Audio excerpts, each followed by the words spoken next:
There are secrets out there, guys, performance marketing secrets, and knowing just one or two of them can light up your funnels.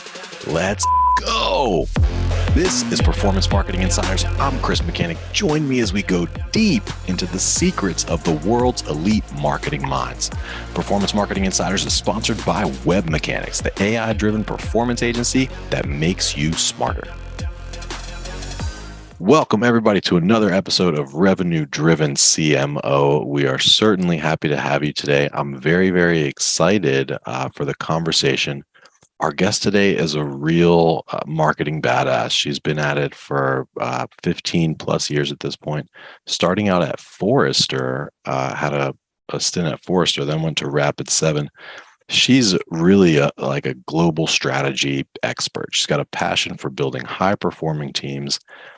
And she is advisor to many, many companies. She's member at orgs like Pavilion, as well as the Massachusetts Tech Council. Currently chief marketing officer at Flywire, which is a really cool company I'm excited to learn more about. Welcome, ladies and gentlemen, Allison MacLeod. Welcome, Allison. Thank you. Very excited to be here. It's awesome to have you. I am super duper excited to get all into some deep, deep marketing secrets and also learn more about Flywire and you. So let's jump right in. What do you attribute as one of your biggest secrets to marketing success? I would say my biggest secret is that as a CMO, you should act like the CRO. Act like the CRO. Yes. Tell us about that. What do you mean exactly? So most of my career, I have been in B2B companies, but I think regardless of if your lens is B2B or B2C, everyone should really be tied to revenue. So while you may have people on your team that are responsible for brand or creative, really you want to, as a CMO, be closest to the revenue and understand everything you're doing, that return, how that is accelerating sales, upsell, client retention. Yeah. Truly be in lockstep in sharing goals with the sales organization. Wow, client retention even. Interesting. Yes. Okay. So I have a phrase when we do conversion rate optimization, we like to start close to the money, which is usually like your web form. And that kind of reminds me of this. So get close to the money, get close to the revenue, even all the way down to retention. Yes. That's retention, upsell, cross-sell. How do you make sure that you are supporting sales or your relationship manager or account management teams or client success, whatever you may call them in the companies that you belong to. Yeah. But how do you understand that true engagement? Again, providing things from the air cover, the loyalty, the client advocacy, all of those things go such a long way. And that's like, so most marketers are obsessed with MQLs, SQLs, net new logo. Not a lot of people really talk about the cross-sell, the upsell, the retention piece. It's obvious. Everybody knows it's like much, much easier to get more revenue from somebody that's already paying you. So it makes a lot of sense to apply pressure there. What does it look like? Like, how do you do it in a day-to-day? Like what is it? If I were, like, let's say you were working in a glass, like you had a glass office and I was an alien from outer space and I was observing you, like, what would I observe that looking like? Probably chaos and a lot of talking to myself. I do narrate my life out loud as an extrovert. So I'd say a few things. One, I think it all really depends on the business model that your company is going for. Of course, first and foremost, just like my team does, like a lot of our focus is on winning net new. Yeah. But there's also so much opportunity within your existing client base, particularly if you offer products and services that complement what they have or help them grow, that you want to make sure that you're staying close to with helping sales or your client management team identify those, uncover those, or there are other people within those accounts that could be an influencer. Perhaps it's something that you may be working with, say it's a security product and you need to influence IT or finance. That is a big part of the strategy. So I think, when I think of my day-to-day, a lot of my day-to-day is spent one with my team, but also with my counterparts across the verticals of which we serve. So at Flywire, we're a global payments and software company. Mhm. We focus on not just any payments, but high stakes, high value payments in industries that notoriously were known to be digitally underserved. So education, healthcare, travel, and B2B. Some of the most important payments that people make in their lifetime. If you think of, saving for your college tuition or medical care or that trip of a lifetime you've been, saving up for a long time. So a lot of that is really understanding, go-to-market motions, go-to-market strategy. How do we look at things holistically, right? From everything from net new all the way through to retention, and then making sure we're organizing those efforts around that. Yeah. So how much of your time would you say you spend on net new versus like retention and upsell? So I will say, that also varies, right? Particularly where I am. I think again, it depends on the organization that you're with. For us at Flywire, we have strong retention with our clients, and depending on sort of the offering that we have for each of our verticals, they may be at different stages.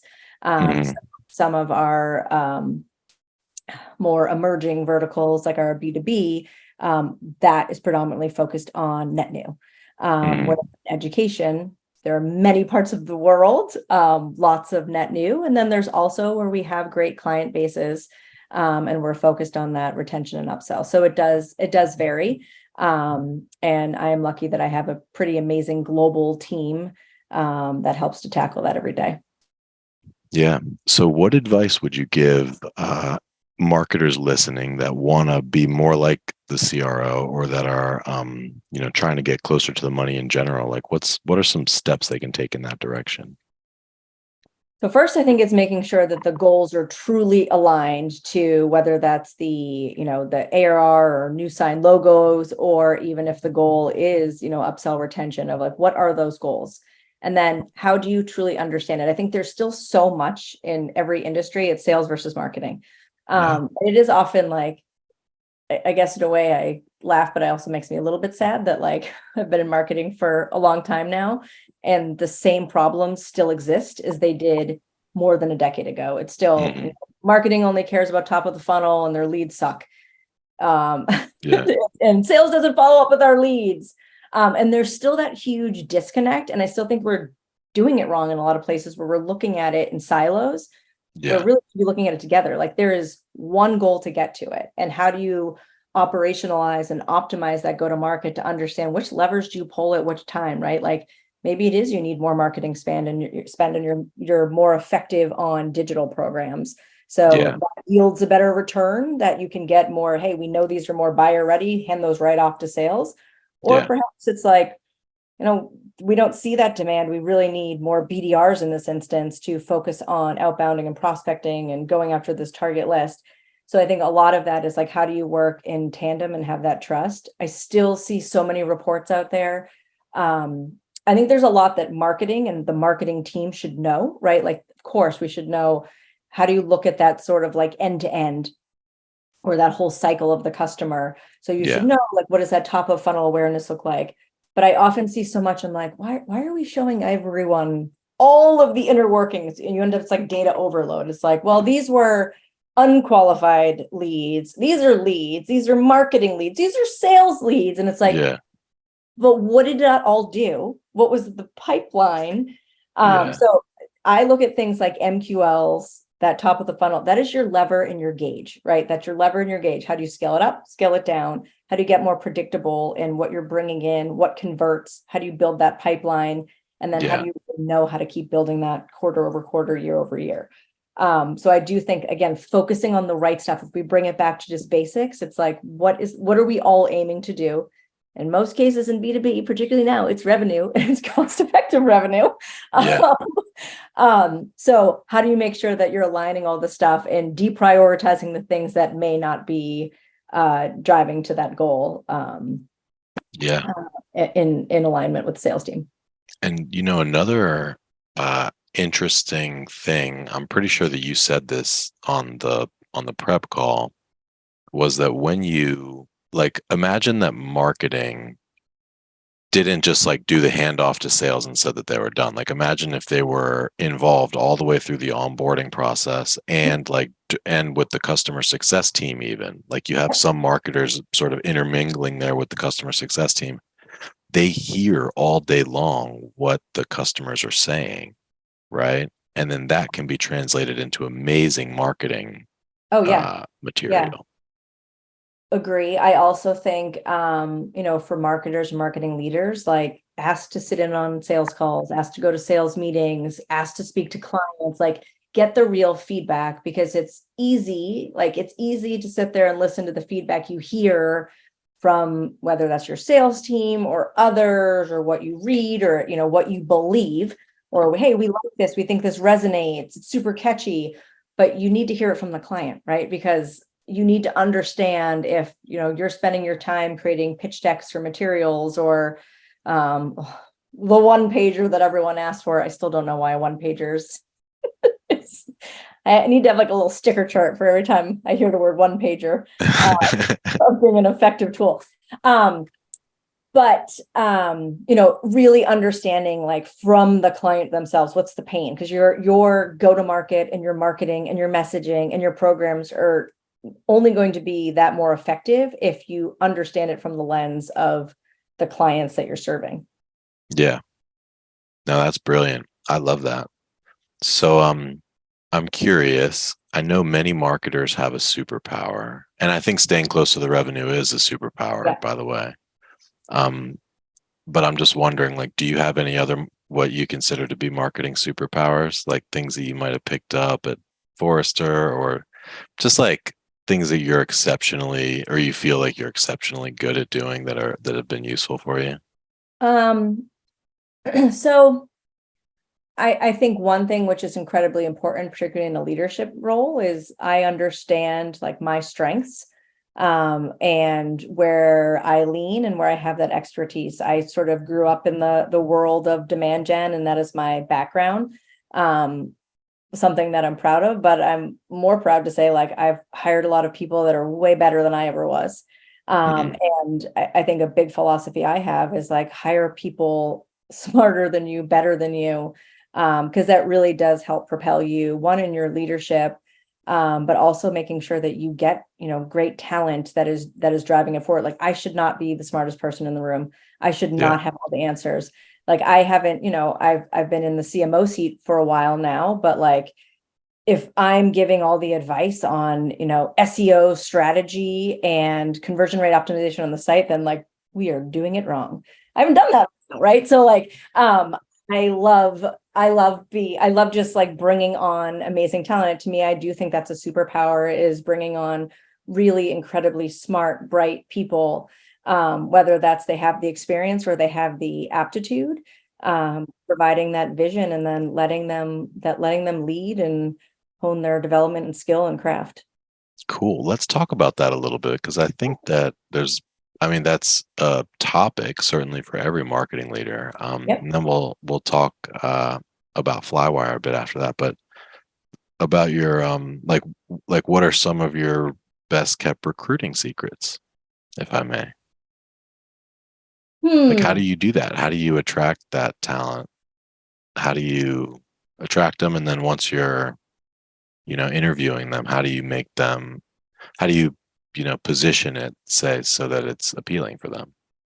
I think, I've been fortunate to be at organizations in my career where I feel like I've been in building and scaling phases. So I find that so exciting and thrilling. And like that does change stage to stage, right? When I think of my career at Rapid7, that was I think I joined when it was around 100, 150 employees and grew with Rapid7 through IPO, really successful public company. And I'm on that same journey now with Flywire. So I think what I get excited about and sort of showing the opportunity for people, it's not coming in to just do the same thing. Like I want people to come in and like challenge the way we do things. I want them to come in and also feel like, hey, these processes may be messy, but I love to find when people see it as like a really great opportunity, like, oh, I can't wait to solve this. I can't wait to tackle it, rather than like, oh, I don't want to do that. That seems like a lot, right? You want to find Yeah. the people who get excited to change things. So I try to position that of like, one, showing people opportunity and growth. Um, and two, making sure that like they see the excitement and the path ahead and like what they can actually be involved in and own. Yeah. And do you involve, are you like, would you say you're heavily involved in the recruiting process, or are you basically like interviewing probably like the top or the most senior hires?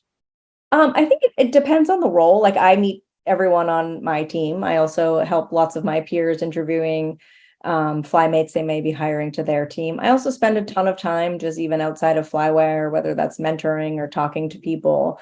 I never say no to someone who just wants to like have a chat. I feel like I was so fortunate early in my career to have like amazing mentors or people, particularly lots of amazing, strong women in leadership roles that took the time to mentor me or give me the time of day or listen to me and, give advice on career path. And Yeah. that's something that I aim to do. So I do, I like to get involved in the interview process. And really what I always look for is, I usually assume that if it's for someone on one of my leaders' teams, that they've really assessed that the skills, right? The skills where they need. I always look for, culture add. I look for aptitude. I look for attitude. And I think a few things of like the ability to demonstrate like high sense of urgency. That doesn't mean urgently act at everything and I expect anyone to be working 24 hours, but I think to the right things, the right priorities, and meaning Yeah. like, hey, if I have all these things, I see that this one is going to have the biggest impact. I'm going to focus my time, attention, and urgency here. Yeah. I think just extreme ownership, right? Hmm. Owning their work, being proud of that, and a team player. Like we are very big on collaboration. We're a global company. I have a Yeah. global team. We span from, Palo Alto all the way to Shanghai, Australia. So we spin the globe, which is great. Makes it difficult to find a time for everyone to get together. I'll bet. Yeah. It's, that collaboration piece is incredibly important. Yeah. 100%. Do Um, you guys use any, sorry, this is like a micro yeah, question, but do you use any like personality profiler or any type of like we IQ do. or EQ test Yeah. sort of a As a thing? company, we use a tool called See Me. See me. So yes, just the letter C and then ME. So we use that. When we onboard every flymate as part of their flying start. You can tell we love our name, by the Oh, way. I love that. Flymate. That's cool. um, but as part of their onboarding, they do a See Me profile. I happen to love these. Like, I feel like any of these personality tests I take. So it gives you sort of the lean of the colors. I am if anyone knows See Me, I'm a yellow green, which means like sort of my when you think of the yellow, it's highly social, likes to involve a lot of people in projects and learning, likes to Yeah. bounce feedback and ideas off of people. I don't mind interruptions. I pretend that I like a ton of structure, but I also feel like my day ends up being very chaotic. I already told you I narrate my life out loud. And then I think the green is that's like the empathy, the sort of the how you show up in the workplace. But that has been an incredibly powerful tool because when you go through it with people, like there are some people on my team, I love small talk. Not everyone loves small talk. A lot of people Yeah. don't want to start the conversation one-on-one talking about themselves. So there are people I have to remember of like, right, get to the point, get to the point. Yeah. But Yeah. it does help you. I mean, I think everything in business, no matter what you do, how skilled you are, it all comes down to communications, trust, and relationships. Because if you Yeah. aren't communicating, if you're not collaborating, it all falls apart. And Yeah. I think True. oftentimes, we go at things and we're like, oh, we're doing so great here, doing so great here. But if you're not communicating that to the right stakeholders, the right information, it does really fall apart. Or communicating it poorly, even.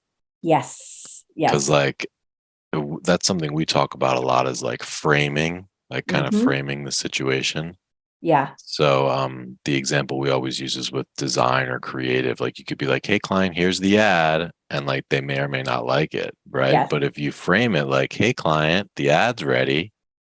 Like, here's why we did what we did. Like, here's the Yes. thinking. Number one, Yes. number two, number three. Like, Yeah. it's a lot more likely to get, Yeah. you know, I even looked say that upon favorably. with working with sales teams, right? And I think this is another thing. You see it at lots of companies. People have a lot of great ideas, and everyone's a marketer. Yeah. Everyone has an opinion on marketing. So you often get a lot of great ideas, or like, hey, we need to do this. And I think oftentimes that can frustrate a marketing team of like, oh, we're being asked to do all these things.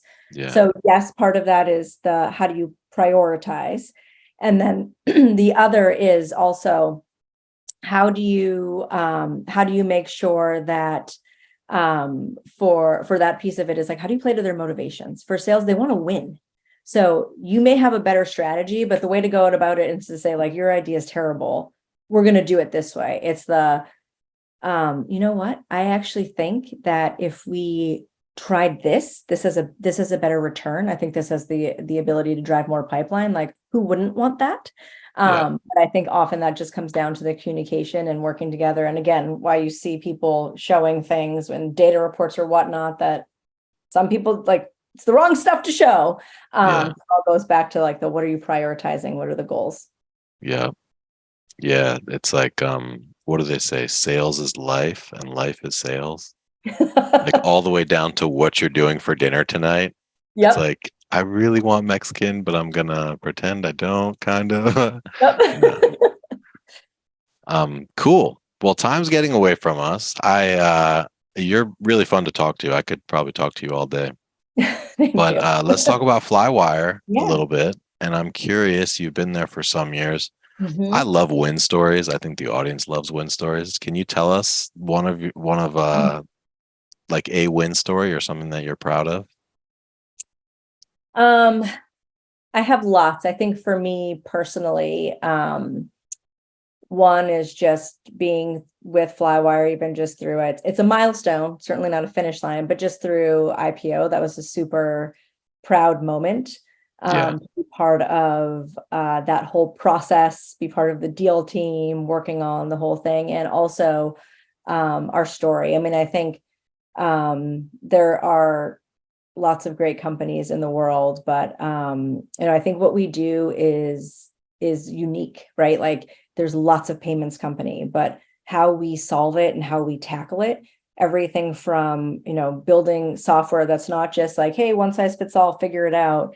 It's Mhm. the specific to the vertical that we serve, right? Like custom built for education or healthcare or travel or B2B.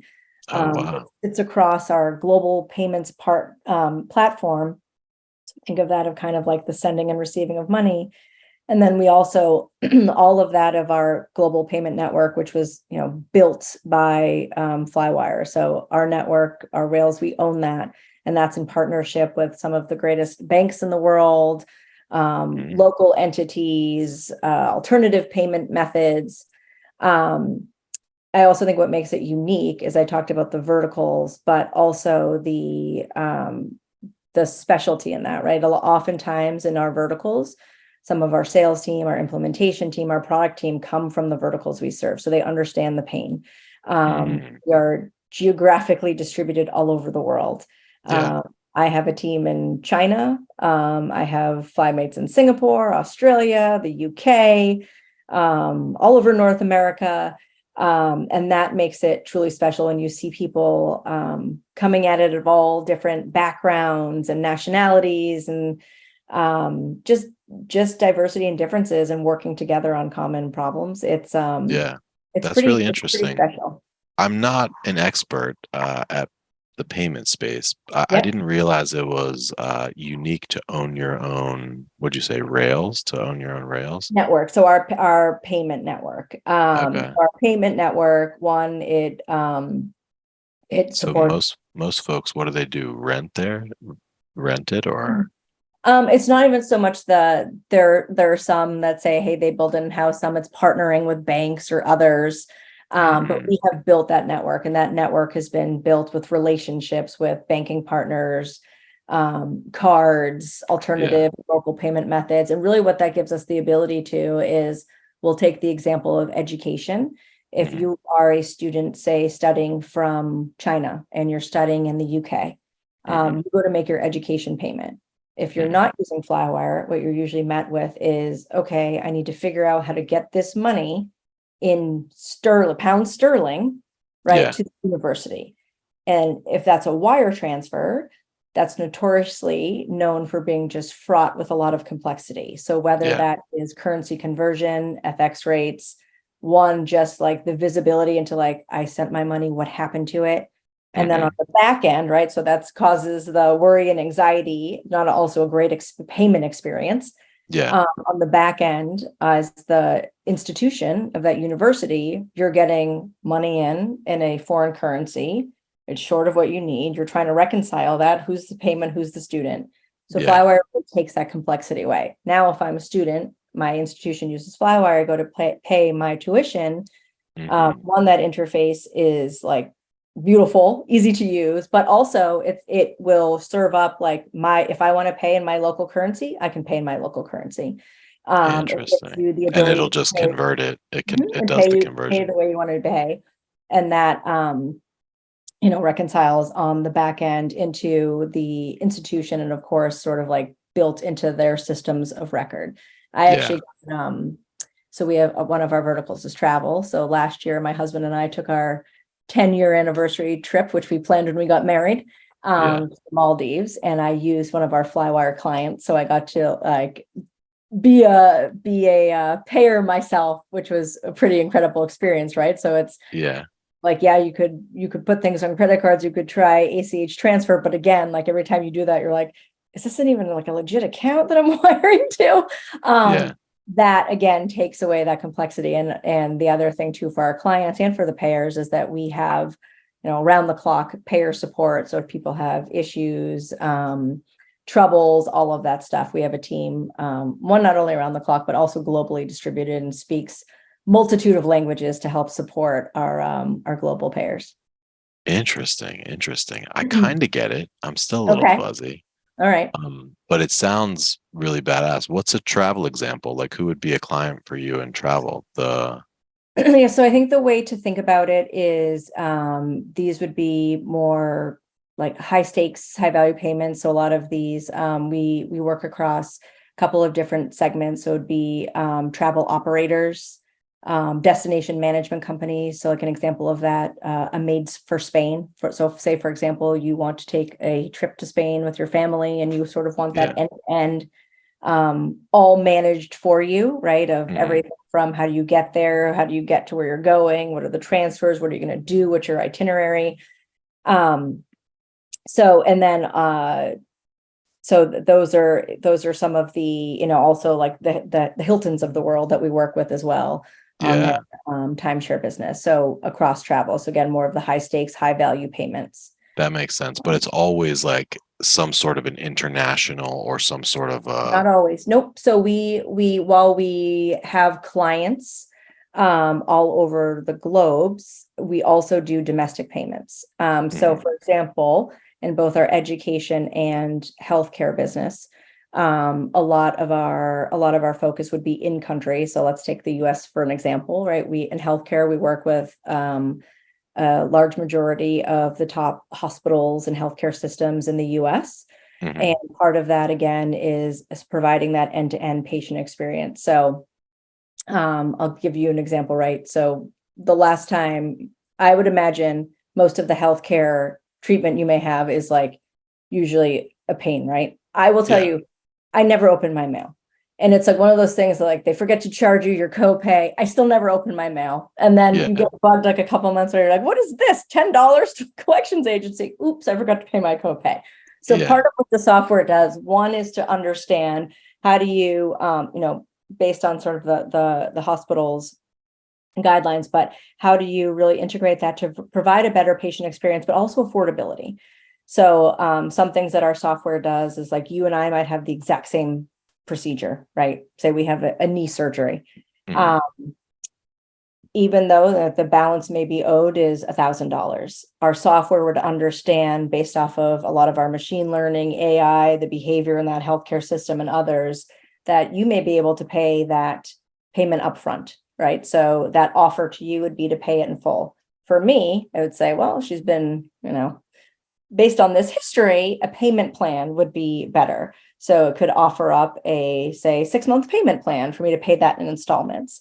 One, not only does that help drive more affordability for the patient, but also that helps the healthcare provider collect more of the balance due, which would have otherwise gone off to collections or bad debt.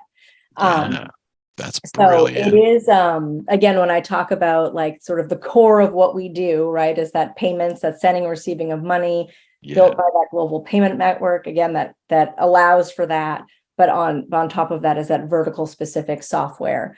And that again is both global, but also that domestic piece too. That's brilliant. It's like a firm, or like that buy now, pay later kind of a deal, but for medical. Not buy now, pay later. It is the ability to pay in installments. The buy now, pay later, I think, has other implications of underwriting and whatnot, which is a whole different industry. Right. But similar effect, or the consumer probably For enjoys it. the consumer, sort of the peace of mind to know I owe this and I can pay this. Yeah. Wouldn't be financing necessarily. It'd be the ability to pay that over time. Yeah. Cool. Well, let's get back to Flywire. Well, the marketing side of Flywire. Sure. I'm curious. How many people report to you approximately? So the team today, across my team is both global marketing, but also RevOps. So we could chat a little bit about that, but across the global team, we're about 45 Flymates today. Wow, that's sizable. Growing. So we've got a few more hires to make this year as well. Brilliant. Yeah. Yeah, and that's right where I was going. What are some of your priorities like for the quarter and or year? I think for us, RevOps is a newer team in terms of like bringing it all together in one place. And part of that is, I mentioned we have 4 verticals, right? So 4 verticals, while a lot of inherently what we do is similar, verticals at different stages, operating in different geographies. Yeah. And then how do we bring that all together to really understand our go-to-market across the 4 of those, but look at that from sort of that objective lens of how do we build this across. So for us for this year, one is, again, how do we continue to get more efficient, optimize our go-to-market strategies. We've had great success with really our digital acquisition strategy, particularly in our travel vertical. So again, how do we continue to refine that, iterate on that, expand that to others? So again, lots of great priorities, a lot of work to do, but it's all fun.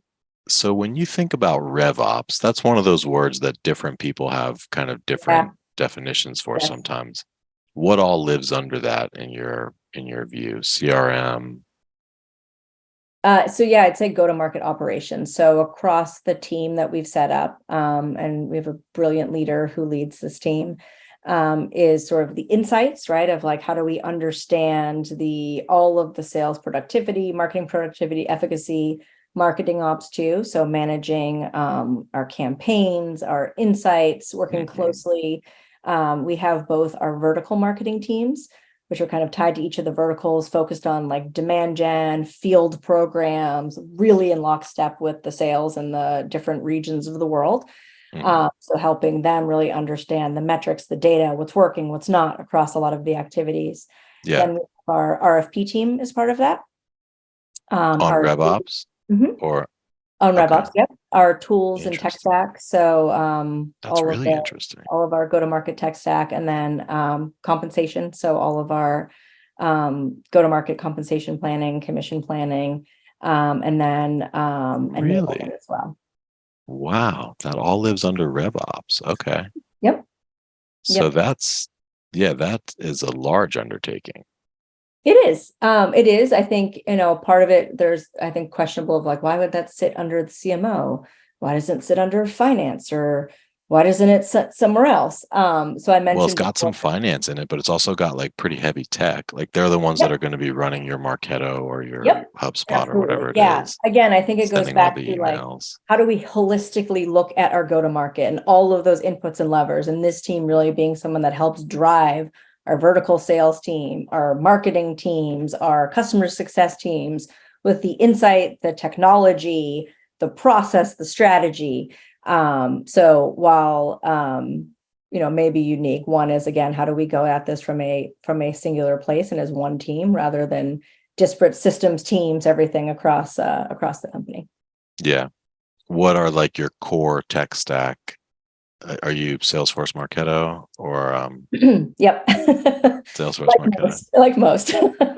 Are you guys a Vista company? No. No. Okay. So Salesforce Marketo, are there any other like tools or tech that you guys are loving or can't live without?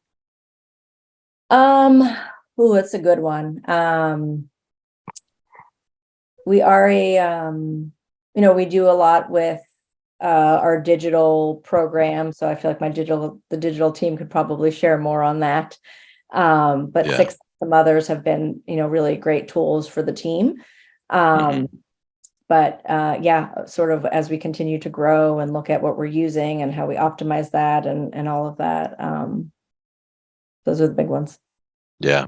So what are you guys, what are your biggest challenges, like either within those priorities or outside of them? Like what do you struggling with? I think a lot of times it's prioritization, right? Yeah. And that always I think a lot of times people overlook that, but it's the how do you stay so focused? When you set the year, you set your goals, right? You're saying here are objectives, here are goals, here's what we're going after. It's very Yeah. easy. The squirrels, right? The squirrels pop in and there's more like, oh my gosh, I need this, and oh my gosh, I need that. I also think, sort of marketing teams often have lots of requests, lots of asks. I think you often find that marketing teams are very helpful, want to be part of the team, want to be into stuff. But I think it's really understanding, like asking yourself of like, what are the must do's? These have to be done. What Yeah. are the like, all right, these would be good impact. And then what are these like nice to have? And if there are things in the nice to haves, I think being ruthlessly prioritizing those. And I get Yeah. it, it's hard to push back to people to say, like, we can't do this. However, I think when you go back to say, like, hey, you're asking me to do these two things, or this was the priority. Now you've introduced this. So if I spend time on this, you're not going to get what you wanted here. Are you sure you want that? Yeah. Most people are going to say, oh, I didn't realize that was a trade-off. No. Stay focused there. And it's not like there are some things maybe you should never do. There are others, it's a not now. But I think really being able to recognize, like, how do you prioritize? And that gets hard. And I think part of it is you got to step in, you got to help people. You have to Yeah. remind them, you have to make it okay to say, like, I get it. You're getting the pressure of like, we need to do this, we need to do this. Like, maybe it doesn't need to be that. Maybe it could be a tenth of that. And that at least helps us try it and get part of the way. Totally. So I think that's a big piece of it. And I'm sure, Yeah. lots of teams are struggling with right now. Totally. Totally. And I don't have a perfect answer for that because it's so hard with just so many priorities being juggled, especially in your world where you have teams literally all over the world that speak different language. Like you have to do a lot of translation type work, I imagine. Localization. Like, Yep, lots of localization. Yeah. yeah. So, I Yeah. mean, that must be just like a logistical feat or challenge. Like, must be It can impossible be. I think it almost. also goes back to the never perfect, right? So I cannot say we are in any ways perfect on this, but we do operate in global countries around the world. So it's important Yeah. for us to make sure that when we have sales teams, go-to-market teams, we operate there, that you are speaking locally to the people there, and you're making that relevant for them. So it's never perfect. I think part of that again is even when you look at localization or what are you translating, making sure that it's like, it can't be everything, right? Like sometimes Yeah. you can come up with the website, it's like translate it all. There are some cases where that's not relevant for all, right? So making sure again that you're you're focusing on like, what are the top priorities? Yeah. What's going to have the biggest impact? And that's always an ongoing process, right? Working with if you're in marketing, working with your stakeholders and sales. Yeah, absolutely.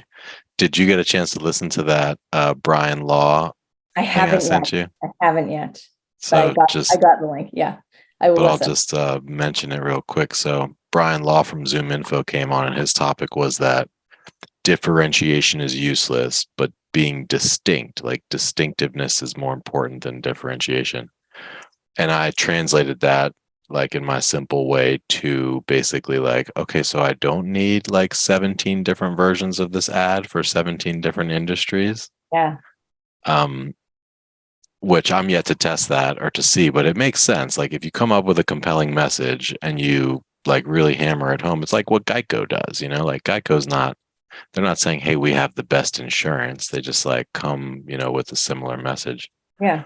You But sort as of I was get thinking a about, little lizard, right? yeah, Talk about how you can save 15%. yeah, right. And they like took over the car insurance market Yes. Yeah. with that. Yeah.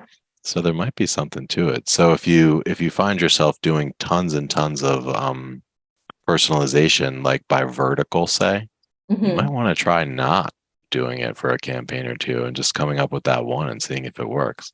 Yeah. It could make things much easier, or it could maybe not work. We don't know. Yep. Cool, Allison. Well, this was awesome. You are a real badass. I am very impressed by what you guys are doing over at Flywire. I can tell the culture is there too, like with the fly mates and the different cool sayings that you have. Do you want to do the lightning round? Oh, I don't know what that is, but sure, let's do it. Lightning round. All right. So I'm going to ask you 3 questions. Question number 1. If you were to start a side hustle, what side hustle would that be? I go back and forth. That would be So like, you've thought about this. I Nice. did. I used to be like excited about a side hustle, but I keep going back and forth. Now it's like I'd open like an ice cream cart in the Bahamas or something when I retire. Nice. There you I don't want go. one right now. I've got 3 kids and enough with that. But future side hustle. Yeah. Okay, sweet. Literally. Um, an influential or some of the influential authors or books or influencers that have like impacted your career. So I would say a couple of things. I'm a huge fan. I know everyone's going to use the tried and true business authors, but I'm actually more of a fan of the self-help space. Okay. Because I'm always trying to do lots of self-discovery. So one is Jen Sincero, You're a Badass. Love that book. It's called Really You're a good. Badass. Called You're a Badass. Nice. And part of that, like, I feel like that book helped me get over the hump of like fear of like taking risks in my career or life of like, what if? A lot of that just helps to reframe or think about reframing the way you think about things and the way you think about Yeah. risks or bad things happening. Also interesting because some of it's inherent in like human nature that we are sort of hardwired to have that fight or flight because early on in the beginning of humanity, that was Yeah. needed for survival. So I love that one. Um, That's cool. love the book The Alchemist. I feel like that one's another very influential book about just again self-discovery, purpose in life. Um, and then a new one I'm reading is called The Book of Boundaries. The Book of Book Boundaries. of Boundaries by Melissa Urban. She's also the co-founder, I think, of the Whole 30, the Whole Okay, 30. cool. Yeah. But I like this one a lot. A lot of this is like, how do you set boundaries at work and life? And I think, again, for a lot of us, it's easy to want to say yes to everything. I am like guilty. I want to say yes to everything, personally, Yeah. professionally.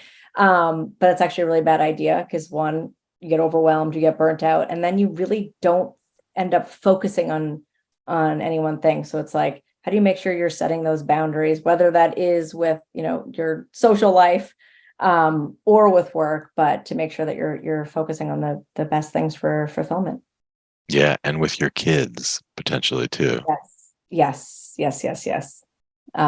So That's awesome. I'm into that, into self-help books like that too. So I'm definitely going to check out that You're a Badass. That I sounds love that great. one. The That audio sounds version is awesome. pretty good too. Cool. And then finally, what do you do to avoid burnout for yourself and your team? So I think one I'd say for talking about it, right? So like having open discussions with people, checking in on people, how are you doing? And you hear like Yeah. I'm overwhelmed, really digging into like the why. And then Yeah. sometimes when you hear it, it's a lot of like, I have to do this and this and this and this. Helping people to prioritize. So I think that's a big one. Being mindful of that though, like that's not always easy. For myself, I think avoiding burnout is to make sure I do have that balance with things that I love doing. So for me, like exercise is always my happy place. Like if I don't do that in the morning and set my day, it ends up being a bad day. And then also making sure that I really have the time to be always a practice, how to be present with my children and Yeah. block that time, right? Of like, shut the laptop at 6:30, go have dinner with the kids, listen about their days. Yeah. As they get older, I mean, they're 9, 6, and 3, but it is, I saw a stat the other day, but like by the time your children are 18, they've already spent 93% of the time they'll spend with you in your life. And I was like, that's sad. So Yeah. it's a reminder of like they're only little once, and how do you make sure you spend that time? So I would say those are kind of the focus. And then lastly, meditation. I can't last more than a 5-minute meditation, but sleep meditation. And then I try to do a morning one to start the day. Oh, that's awesome. I'm a meditator too. That's cool. You're into meditation and self-help books. That's Yep. awesome. Yes. Cool, Allison. Well, this was amazing. I'm sure that everybody took a lot away from it. I certainly did. If folks want to learn more about you and or Flywire, how do they do it? Sure. So you can find me on LinkedIn, Allison MacLeod. I'm on Twitter, but I am not a frequent tweeter as of late. Yeah, And if you're interested in learning more about Flywire, we're also hiring across lots of different departments. Flywire.com. perfect. All right, well, stay on the line 1 second, Allison. We'll wrap up. And for everybody listening, drop us a like, a comment. We'll do our best to reply. Appreciate you. Love you very much. And that's a wrap. Thanks for joining us today. For show notes and other episodes, visit us at performancemarketinginsiders.com. This podcast is sponsored by Web Mechanics, the performance agency that makes you smarter, offering AI-driven search, paid social, analytics, and conversion rate optimization for financial services, health, B2B, and SaaS brands that know. Hey guys, exclusive for listeners of this podcast, you can get a performance marketing assessment for free. And this isn't some cookie cutter automated report. It lays out detailed, specific things you can do right now to unlock limitless growth and nirvana level personal satisfaction. To claim your free assessment, just go to performancemarketinginsiders.com/audit and you'll have your customer report within just a few days.